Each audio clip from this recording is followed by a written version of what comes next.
অসমীয়া সংগীত জগতত এক অনন্য সংযোজন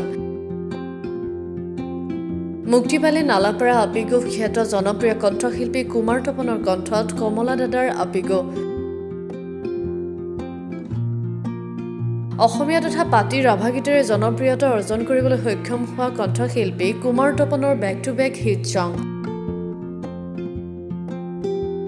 নালাপাৰা জাংগাৰাভিটা লাঙাজাৰীকে ধৰি বিভিন্ন গীতৰ পিছত আজি বকুস্থিত সাহিত্য সভা ভৱনত বকু থানা নাগৰিক সমিতিৰ বৈঠকৰ প্ৰাক মুহূৰ্তত মুক্তি পালে চিন্তামণি ৰাভাৰ ৰচিত আৰু মেগজিক মোহনৰ দ্বাৰা মিউজিক কম্পোজ আৰু ভিডিঅ' পৰিচালনাত কমলা দাদাৰ আপিগো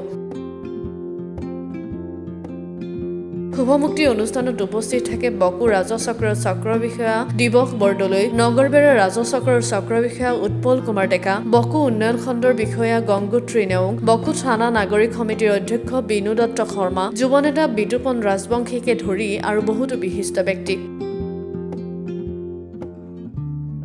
ৰূপকৰ জ্যোতিপ্ৰসাদ আগৰৱালা দেৱৰ প্ৰতিচ্ছবিত বন্তি জ্বলাই আটাইয়ে উক্ত গীতটিয়ে সংগীত জগতত সফল ৰূপ পাব বুলি কামনা কৰে।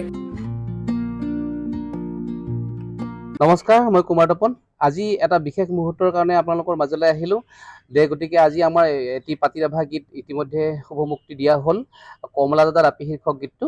আৰু গীতটো লিখিছে চিন্তামণি ৰাভা আৰু মিউজিক কৰিছে আমাৰ বন্ধু মেগজিক মোহনে। লগতে আজি গীতটো শুভমুক্তি দিলে আমাৰ ৰাজচক্ৰ বিষয়া বকু ৰাজচক্ৰ বিষয়া দিৱস বৰদলৈ। তেওঁ আচলতে আজি গীতটো আমাৰ শুভমুক্তি দি যথেষ্টখিনি আমাক উপকৃত কৰিছে।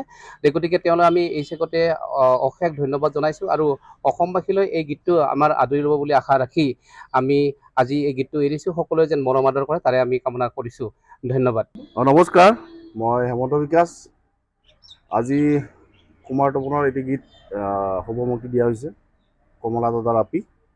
আপোনালোকে চাব আৰু আপোনালোকে আশীৰ্বাদ কৰিব। গীতটি সকলোৱে শ্বেয়াৰ কৰিব, কমেণ্ট কৰিব। ভাল লাগিলে শ্বেয়াৰ কৰি দিব, কমেণ্ট কৰিলে লিখিব ভালকৈ। একদম ধুনীয়া হৈছে গীতটি। আমি খুব আগ্ৰহেৰে বাট চাই আছিলোঁ। আজি ৰিলিজ দিয়া হৈছে আৰু বহুত ভাল হৈছে গীতটি। আপোনালোকে আশীৰ্বাদ কৰিব। ধন্যবাদ। দক্ষিণ কামৰূপৰ পৰা Lipika Talukdar report, global NE 24/7।